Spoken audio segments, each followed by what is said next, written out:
जानेंगे संज्ञा के बारे में कि संज्ञा क्या है और इसके कितने भेद होते हैं, और इसके साथ ही इससे संबंधित प्रश्नों को हल करेंगे जो कि विगत परीक्षाओं में पूछे गए हैं।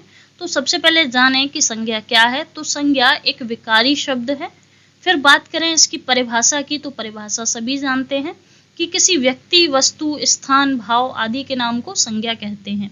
तो परिभाषा में बताया कि कोई व्यक्ति है, वस्तु है, स्थान है या भाव हो, उसके नाम को संज्ञा कहते हैं। और ब्रह्मांड में जितनी भी चीजें हैं, जितनी भी वस्तुएं हैं, व्यक्ति हैं, जो कुछ भी है, सबको एक नाम से जाना जाता है और उसी नाम को संज्ञा कहते हैं। तो यहाँ याद रखना है कि संज्ञा कैसे कहते हैं, नाम को संज्ञा कहते हैं। फिर बात करें उदाहरण, तो उदाहरण दिए हैं मनुष्य, राम, कुर्सी, आगरा, खुशी। यानी हर वस्तु का, हर व्यक्ति का कुछ ना कुछ नाम होता है और नाम को ही संज्ञा कहते हैं। फिर बात करें इसके भेद की, तो संज्ञा के भेद, अर्थ के आधार पर संज्ञा के 5 भेद हैं, जिसमें पहला है व्यक्तिवाचक, दूसरा है जातिवाचक, तीसरा है समूहवाचक, चौथा है द्रव्यवाचक और पांचवा है भाववाचक। तो अब ये जो संज्ञा के भेद यहाँ दिए हैं, तो हमें कैसे पता चलेगा कि कौन सा शब्द व्यक्तिवाचक में आता है, कौन सा जातिवाचक में आता है और कौन सा समूहवाचक में आएगा। तो इसको जानेंगे विस्तार से आगे। तो जुड़े रहिए हमारे साथ वीडियो के अंत तक, तो देखेंगे आगे। तो सबसे पहले दिया है व्यक्तिवाचक संज्ञा। तो व्यक्तिवाचक संज्ञा क्या है कि व्यक्तिवाचक संज्ञा किसी विशेष व्यक्ति या स्थान का बोध कराती है। व्यक्तिवाचक संज्ञा में क्या बताया गया है, किसी विशेष व्यक्ति या स्थान के बारे में जो बताती है वो व्यक्तिवाचक संज्ञा है। जैसे उदाहरण दिया है गंगा, तुलसीदास, सूरदास, आगरा, पटना आदि। तो जहाँ किसी व्यक्ति का नाम बताया जाए, किसी स्थान का नाम बताया जाए, तो वो व्यक्तिवाचक संज्ञा के अंतर्गत आता है। और कौन कौन से नाम हैं जो व्यक्तिवाचक संज्ञा के अंतर्गत आते हैं, तो दिए हैं। जैसे पहला दिया है व्यक्तियों के नाम, राम, सीता, पूजा, और भी नाम हो सकते हैं व्यक्तियों के नाम में, वो भी व्यक्तिवाचक संज्ञा में आएंगे। आगे दिया है नदियों के नाम, नदियों के नाम व्यक्तिवाचक संज्ञा में आते हैं। झीलों के नाम, समुद्रों के नाम, प्रशांत महासागर, हिंद महासागर जैसे नाम हैं। आगे दिया है पहाड़ों के, गांवों के, नगरों के नाम, महादेशों के, देशों के, राज्यों के नाम, सड़कों के, दुकानों के नाम, पुस्तकों के, पत्र पत्रिकाओं के नाम, त्योहारों, ऐतिहासिक घटनाओं के नाम और ग्रह नक्षत्रों के नाम, महीनों के नाम, दिनों के नाम। ये सभी जो नाम हैं वो व्यक्तिवाचक संज्ञा के अंतर्गत आते हैं। तो ये हमें याद रखने हैं कि कौन कौन से ऐसे नाम हैं जो व्यक्तिवाचक संज्ञा के अंतर्गत आएंगे। तो वो हैं किसी विशेष व्यक्ति या किसी विशेष स्थान का जो नाम है वो व्यक्तिवाचक संज्ञा के अंतर्गत आता है। अब जानेंगे इसका अगला भाग। दूसरी संज्ञा है जातिवाचक संज्ञा। तो जातिवाचक संज्ञा क्या है? जातिवाचक संज्ञा किसी वस्तु या प्राणी की संपूर्ण जाति का बोध कराती है। तो यहाँ जातिवाचक में कोई वस्तु है या प्राणी है तो उसकी पूरी जाति को दर्शाएगी, न कि एक व्यक्ति को। तो जैसे उदाहरण दिया है गाय, नदी, पहाड़, मनुष्य आदि। तो जब गाय की बात करें तो गाय किसी एक गाय का नाम नहीं है, गाय के अंतर्गत उसकी सभी जातियां आ जाती हैं। फिर आगे दिया है नदी, तो एक नदी का नाम नहीं है, इसके अंतर्गत सारी नदियां आ जाती हैं। उसी प्रकार पहाड़ है, मनुष्य के अंतर्गत सभी मनुष्य आ जाते हैं। तो ये सब जातिवाचक के अंतर्गत आते हैं। तो जातिवाचक संज्ञा में और कौन कौन से नाम आते हैं, तो दिया है पशुओं के, पक्षियों के, कीट पतंगों के नाम, फलों, सब्जियों तथा फूलों के नाम, सवारियों के नाम, संबंधियों के नाम, पहनने, ओढ़ने, बिछाने के सामानों के नाम, अन्न, मसाले, मिठाई, खाद्य पदार्थों के नाम, विभिन्न सामग्री जैसे कि अलमारी, कुर्सी, घड़ी, मेज आदि, व्यवसायिक पदों के एवं पदाधिकारियों के नाम जैसे कि राज्यपाल, प्रधानमंत्री, दर्जी आदि। तो राज्यपाल की यहाँ बात करते हैं तो यहाँ पे राज्यपाल एक जातिवाचक संज्ञा है। यहाँ पे किसी एक व्यक्ति के बारे में नहीं बताया गया, ये पूरी जाति के बारे में बताया। जैसे प्रधानमंत्री की बात करें तो प्रधानमंत्री भी जातिवाचक संज्ञा के अंतर्गत आता है, न कि व्यक्तिवाचक के अंतर्गत। अब जानेंगे इसका अगला भाग। अगला दिया है समूहवाचक संज्ञा। तो जैसा कि नाम से पता चलता है, समूहवाचक यानी समूह का बोध कराने वाली या जिसमें समूह के बारे में बताया जाए, समूहवाचक संज्ञा कहलाती है। जैसे उदाहरण दिया है सभा, गिरोह, झुंड, सेना, दल आदि, ये सब आते हैं समूहवाचक संज्ञा के अंतर्गत। और ये शब्द एक व्यक्ति या एक वस्तु का बोध न कराकर अनेकों का या संपूर्ण समूह का बोध कराते हैं। तो जिस शब्द से हमें समूह का बोध होता है वो शब्द समूहवाचक संज्ञा कहलाता है। फिर बात करें, अगला दिया है द्रव्यवाचक संज्ञा। तो द्रव्यवाचक क्या है? तो द्रव्यवाचक संज्ञा किसी धातु या द्रव्य का बोध कराती है। तो जिस संज्ञा से, जिस शब्द से हमें पता चले कि ये धातु है या कोई द्रव्य है, द्रव्य यानी कि कोई पदार्थ है, तो वहां पर द्रव्यवाचक संज्ञा होगी। तो उदाहरण दिया है, धातु की बात करें तो चांदी, सोना, पीतल, और द्रव्य की बात करें तो जैसे घी, पानी, दूध, ये सब आते हैं द्रव्यवाचक संज्ञा में। देखेंगे इसका अगला भाग। अगला दिया है भाववाचक संज्ञा। तो जैसा कि नाम से स्पष्ट है कि भाववाचक यानी जहां भाव के बारे में बताया जाए वहां भाववाचक संज्ञा होगी। तो इसके बारे में बताया है कि भाववाचक संज्ञा व्यक्ति या पदार्थ के धर्म या गुण का बोध कराती है। यानी जिस शब्द से किसी व्यक्ति के गुणों का, किसी पदार्थ के गुणों का पता चले वहां पर भाववाचक संज्ञा होती है। तो जैसे यहाँ उदाहरण दिए हैं, अच्छाई, बुराई ये गुण हैं, चौड़ाई, लंबाई ये भी गुण हैं, मिठास, वीरता। तो जहाँ धर्म के बारे में, गुण के बारे में बताया जाए वहाँ भाववाचक संज्ञा होगी। और इसके अंतर्गत और क्या क्या आता है? तो दिया है, गुण में दिया है चतुराई, सौंदर्य, कुशाग्रता, और भी हो सकते हैं यहाँ। आगे दिया है भाव, जैसे मित्रता, शत्रुता, कृपणता, दया, ये सब आते हैं भाववाचक में। आगे दिया है अवस्था, जैसे बचपन, जवानी, बुढ़ापा। माप की बात करें तो दिया है लंबाई, चौड़ाई, ऊंचाई। क्रिया, पढ़ाई, लिखाई, दौड़ना, ये सब आते हैं भाववाचक के अंतर्गत। आगे दिया है गति, फुर्ती, सुस्ती, शीघ्रता। स्वाद की बात करें दिया है कड़वापन, मिठास, कसैलापन। अमूर्त भावनाओं की बात करें यानी जो दिखाई नहीं देती भावनाएं, जैसे करुणा, क्षोभ, दया, प्रसन्नता। तो ये सभी जो हैं, जो भाव के अंतर्गत आती हैं, वो भाववाचक संज्ञा कहलाती हैं। अब देखेंगे इससे संबंधित प्रश्न किस प्रकार परीक्षा में पूछे गए हैं। तो प्रश्न दिया है कि निम्नलिखित में से कौन सा शब्द समूहवाचक संज्ञा नहीं है। तो प्रश्न में ये पूछा गया है कि समूहवाचक संज्ञा कौन सा नहीं है इनमें से। तो ऑप्शन दिया है सभा, कक्षा, भीड़ और दौड़। तो यहाँ ऑप्शन की बात करें तो सभा कब होती है? जब सभी लोग आपस में इकट्ठा होते हैं, बातचीत करते हैं, सभा हुई, समूह बन गया। बी ऑप्शन आया कक्षा। तो कक्षा में जब विद्यार्थी होते हैं, विद्यार्थियों का समूह होता है, तब कक्षा बनती है। सी ऑप्शन है कि भीड़। तो भीड़ जब लोग आपस में इकट्ठा होते हैं एक जगह पर इतने सारे, तो भीड़ बनती है। तो भीड़ भी समूह के अंतर्गत आती है। लेकिन दौड़ जो है वो अकेले भी की जा सकती है और समूह में भी की जा सकती है। तो यहाँ पर जो करेक्ट ऑप्शन होगा वो होगा दौड़। डी ऑप्शन करेक्ट आंसर है। अगला प्रश्न देखेंगे तो दिया है कि निम्नलिखित में से कौन सा शब्द द्रव्यवाचक संज्ञा है। द्रव्यवाचक संज्ञा पूछी है। तो द्रव्यवाचक संज्ञा होती क्या है? जहां धातु के बारे में या द्रव्य के बारे में बताया गया हो वहां द्रव्यवाचक संज्ञा होती है। तो यहाँ दिया है खटाई, मिठाई, दूध और ठंड। तो खटाई और मिठाई जो है वो किसके अंतर्गत आती है? भाववाचक के अंतर्गत। और द्रव्यवाचक में क्या आता है? द्रव्य और धातु। तो यहाँ पर सी ऑप्शन दूध जो कि एक द्रव्य है, तो यहाँ पर सी ऑप्शन करेक्ट आंसर है। अगला प्रश्न देखेंगे। अगला प्रश्न दिया है कि स्वतंत्रता सबको प्यारी होती है, कौन सी संज्ञा है? यानी स्वतंत्रता सबको प्यारी है, इस शब्द में कौन सी संज्ञा है? तो ऑप्शन दिए हैं जातिवाचक, भाववाचक, गुणवाचक या इनमें से कोई नहीं। तो स्वतंत्रता जो एक शब्द है वो किसके अंतर्गत आता है? तो स्वतंत्रता एक भाव है जो कि आता है भाववाचक के अंतर्गत। तो बी ऑप्शन यहाँ करेक्ट आंसर है। प्रश्न दिया है निम्न में से संज्ञा शब्द है।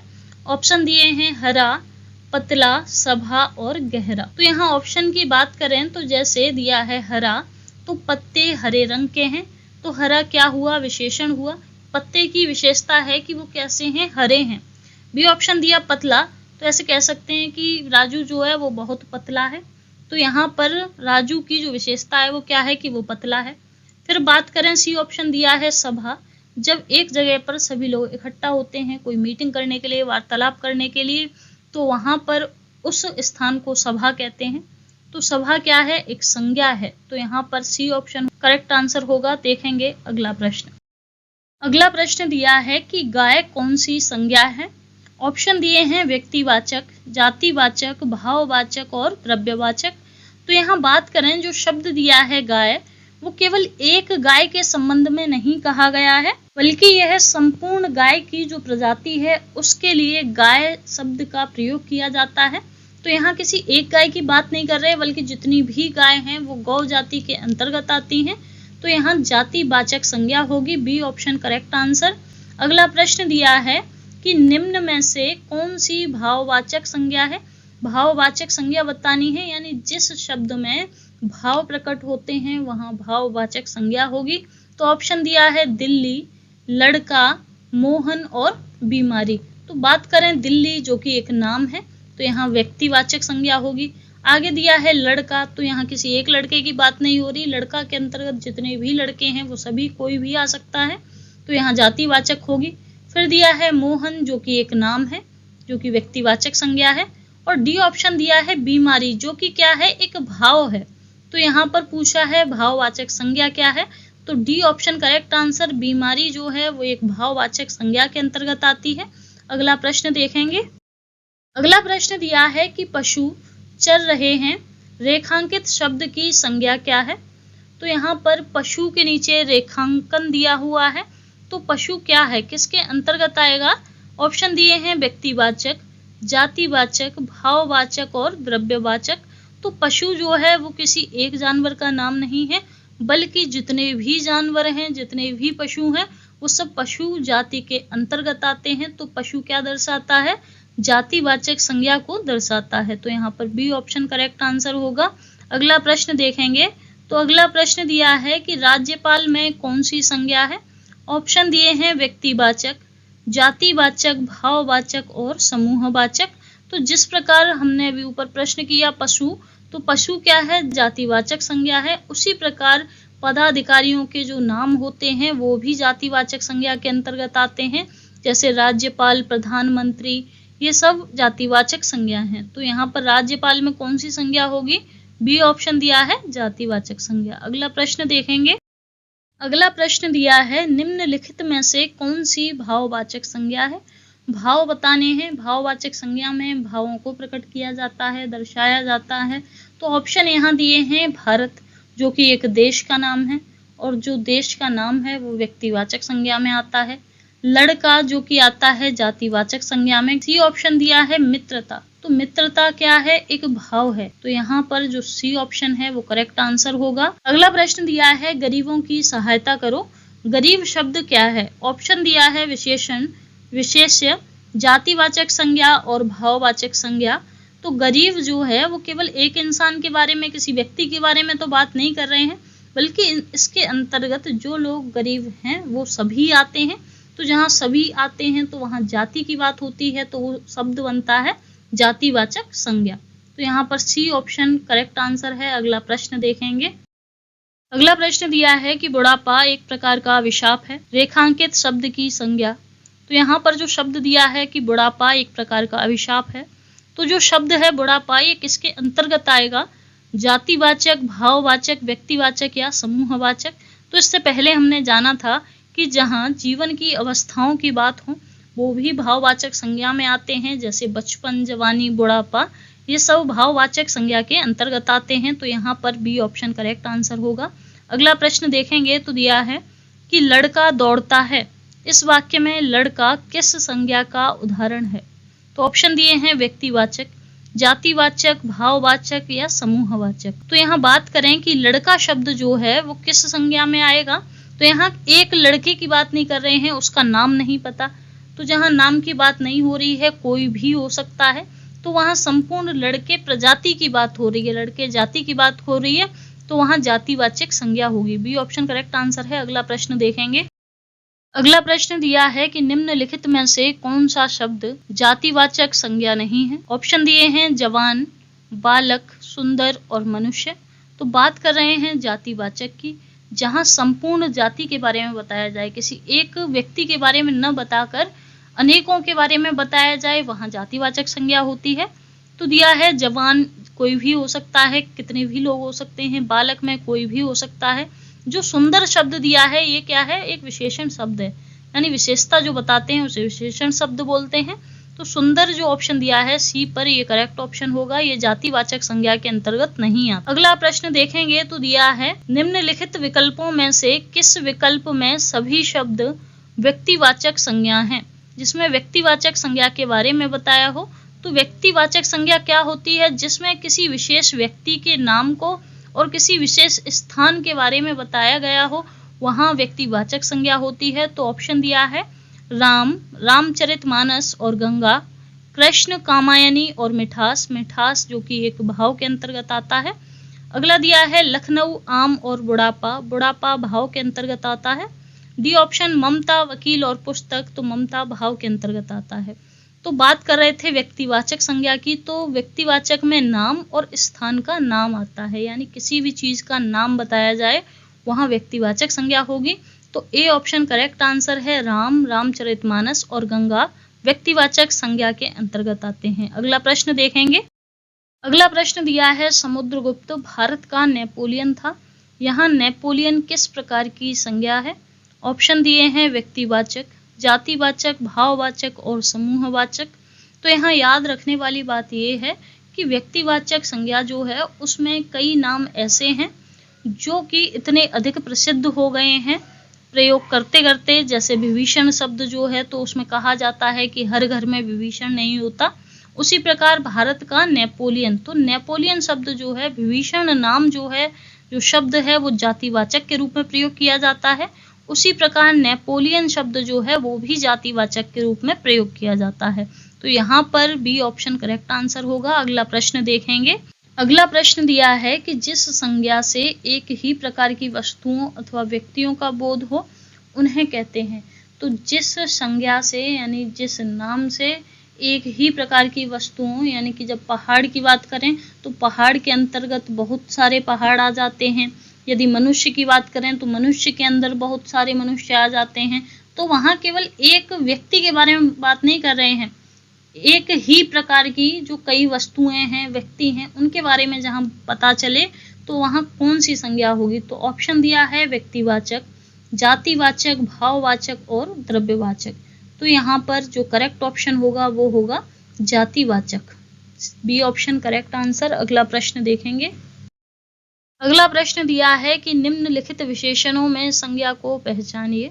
तो ऑप्शन दिए हैं आसमानी, नियमित, पाश्चात्य और अनुशासन। तो आसमानी की बात करें तो ये एक रंग है।